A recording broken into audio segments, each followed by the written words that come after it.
Et après, ils se sont mis en grève. Quelle est la raison de la grève? On me dit, il faut octroyer des primes à la magistrature. J'ai lu le fichier. La prime la plus basse, 1 million. Magistrat moyen, 2 millions. Magistrat hors catégorie, 3 millions. Total, 25 milliards.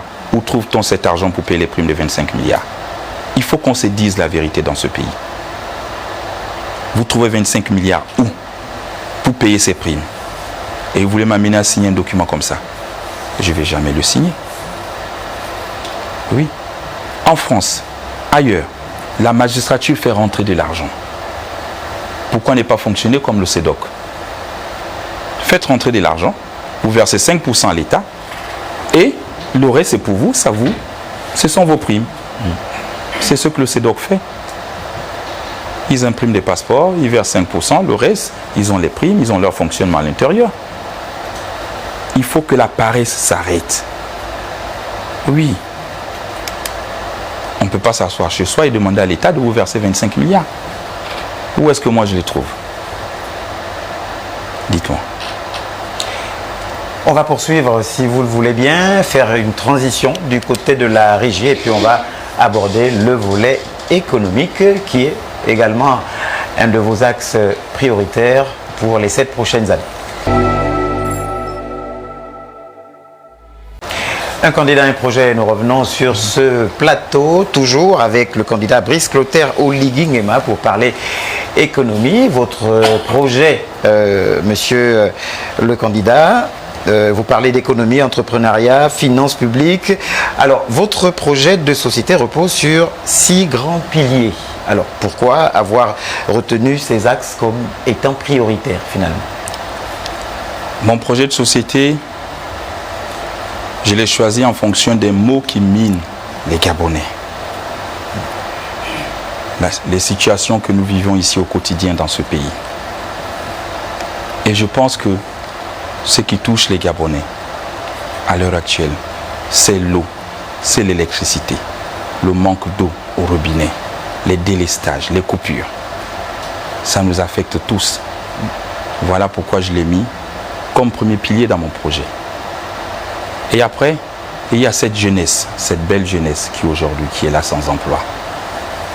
Que faut-il faire? Et j'ai choisi comme pilier 2 l'entrepreneuriat et l'employabilité des jeunes pour subvenir à leurs besoins. D'accord. Alors, justement, on va parler économie avec Patricia Lidimoulé. Monsieur le Président candidat, votre projet de société, vous l'avez dit justement, repose sur 6 grands piliers. Pourquoi avoir retenu ces axes prioritaires? Déjà, vous l'avez répondu tout à l'heure avec Martial. Alors, on sait qu'aujourd'hui, le Gabon demeure dépendant du pétrole. Alors, quelles sont vos priorités pour accélérer aujourd'hui la diversification de l'économie nationale? Pour revenir sur les 6 grands piliers, il faut aussi retenir que j'ai mis le dernier pilier, c'était la gouvernance et les institutions. Donc je ne compte pas faire de la politique politicienne. Voilà pourquoi je l'ai mis comme dernier de mes piliers. Je tenais à vous le dire. Tout à fait. Sur la question de la diversification de l'économie, justement. Oui. Notre économie repose sur du pétrole, c'est exact. Poser la question comme ça, se me dire pourquoi je paye à ça là. Je pourrais peut-être la poser autrement. Si je paye à ça là, c'est que nous avons encore 60 ans de vie du pétrole dans ce pays.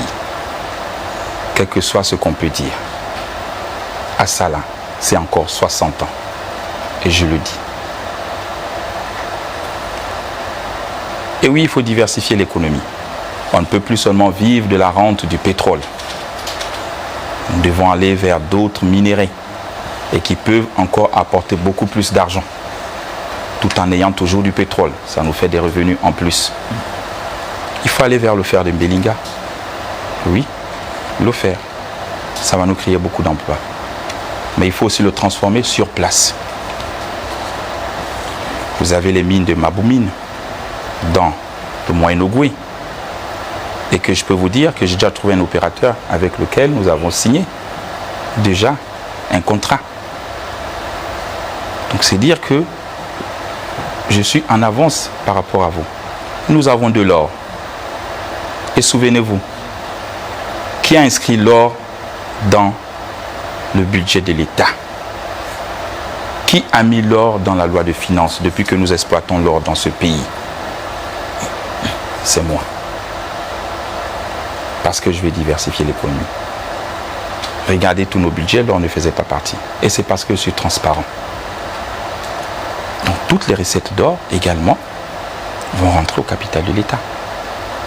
Nous allons diversifier aussi également dans la biodiversité. Nous allons construire les hôtels, les écologes et autres. On va relancer l'agriculture, vous l'avez vu, avec le ranch, Nyanga, Toum, Ndende, Franceville et Kaby. Donc la diversification, c'est au cœur de mon projet. Et parce que ça va nous créer encore plus d'emplois qu'aujourd'hui. Alors justement, vous parlez tout à l'heure de l'or que vous avez inscrit justement parmi les secteurs d'activité prometteurs, on va le dire. Ça veut dire que vous allez arrêter tout ce qu'on entend, parce que on entend beaucoup de choses derrière, voilà, des orpailleurs, il y a des activités illicites qui se passent ici et là. Est-ce que vous êtes informé, imprégné de cette actualité et que comptez-vous faire à ce propos? Vous parlez à un militaire convaincu et qui est au renseignement. Oui, je suis au courant de ce qui se passe. Nous avons des orpailleurs illégaux. C'est des frères gabonais.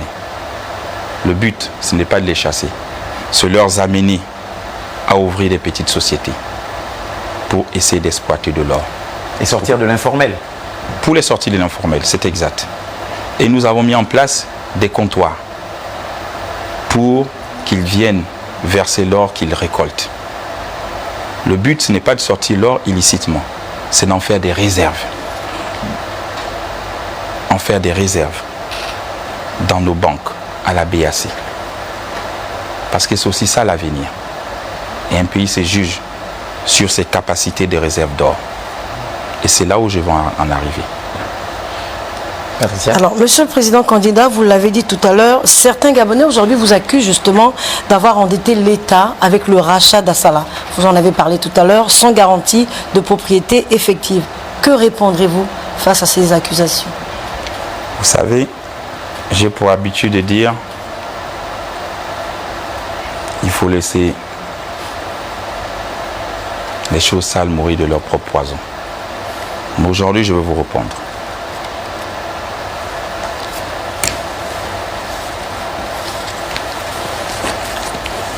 Ça, c'est Assala. C'est Assala.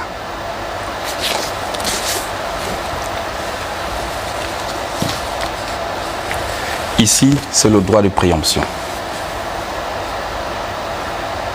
J'ai entendu quelqu'un se vanter que c'est lui qui l'a créé, qui l'a mis. Je ne pense pas. Le code des hydrocarbures, il a été adopté pour la première fois le 16 juillet 2019. C'était ici. Le ministre des hydrocarbures à l'époque, c'est Noël Mbumba. C'est ici. On ne vient pas sur les écrans raconter du mensonge aux Gabonais. Il faut que ça s'arrête. Et le droit de préemption, c'est un droit légal qui existe dans tous les pays pétroliers. Sauf qu'on n'a jamais eu le courage de l'exercer. Et quand la situation s'est présentée à nous, pour Assala, c'était une occasion en or. J'ai vu défiler des hommes d'affaires. J'ai vu venir des grandes entreprises. Et en ce moment, je me suis posé la question. Qu'est-ce qui vous attire autant? Puisque le puits, vous le dites qu'il a tari et qu'il n'y a plus rien. Entre être intellectuel et intelligent, je préfère être intelligent. Entre être intelligent et rusé, je préfère la ruse. Et c'est ce qui m'a amené à payer Assala. Et j'ai tout compris. Assala, c'est la GOC qui paye. La GOC est une société anonyme de droit OHADA. Qui dit de droit OHADA, ils ont la capacité d'aller lever les financements à l'extérieur. Peut-être que hier, il avait ignoré ce procédé. Et quand la situation est arrivée, j'ai été courageux de dire on met la préemption. À leur époque, ils auraient laissé l'occasion. Oui, parce qu'ils avaient peur. S'ils ne le faisaient pas avant, c'est parce qu'ils n'avaient pas le courage. Ils avaient peut-être peur de la métropole. Je ne sais pas. Et moi, je n'ai pas eu peur. J'ai dit, j'exerce mon droit. C'est légal. Et j'ai exercé. J'ai écouté l'un des opérateurs. Et je lui ai posé la question. Tu veux payer Assala avec quel argent? Il m'a dit non, je vais aller lever les fonds. Je vais lever les fonds à l'étranger pour venir payer. Et j'ai appelé le DG de la GOC. Regarde ton code OHADA. Est-ce que tu n'as pas le droit de faire des investissements? Comme fait Total, comme fait Perenco, comme fait les autres. Est-ce que tu ne peux pas aller lever à l'étranger? Il a vérifié le code, il m'a dit si, c'est possible. Et je lui ai dit, vas-y. Ne dis à personne. Il est parti. Avec un petit cabinet, shadow cabinet restreint. Ils ont trouvé un opérateur qui a voulu nous accompagner. L'autre, il voulait faire partie de la production, avoir des actions. Et j'ai dit, ma consigne est claire. Assala est gabonais. Nous avons raté l'occasion avec Shell. On ne va pas arrêter l'occasion 2 fois. Je ne veux pas de partage de production avec qui que ce soit. Je veux que ça reste pour les générations futures, pour le Gabon. Et il a levé les fonds. Il a payé. Assala nous appartient. C'est notre fierté. Qu'on arrête de raconter les conneries. C'est là, Assala. Et je suis fier. C'est mon œuvre pour les Gabonais. Depuis plus de 60 ans de vie pétrolière, on ne l'a pas fait. Quand vous allez en banque, voilà pourquoi je dis je préfère la ruse. Vous êtes fonctionnaire. Vous allez dans une banque prendre un crédit pour payer une voiture. Quand la voiture sort de l'usine, la voiture appartient à qui? Dites-moi.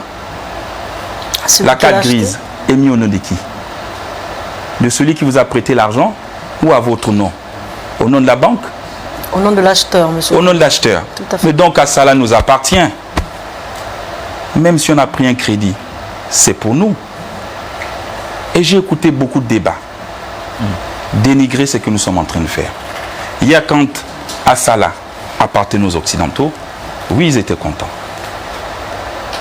Maintenant qu'on se réapproprie notre économie, au lieu d'être patriotes, on crache sur ces jeunes Gabonais ingénieurs en disant ils ne vont rien faire, les recettes vont baisser, ils ne vont rien faire, il ne faut pas compter sur eux.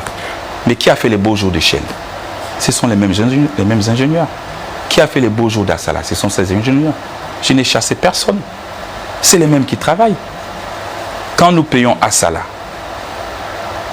GOC est à 26 000 barils jour. Assala est à 52 000 barils jour. Vous voyez la différence. C'est le deuxième plus grand producteur après Perenco. On a payé à 52 000 barils jour. Aujourd'hui, Assala, on est à 56 000 barils jour. Donc nous avons gagné 4 000 barils de plus. C'est dire que la société fonctionne très bien. Et après avoir acheté Assala, Qu'est-ce qu'on a fait? On a payé Chiloy.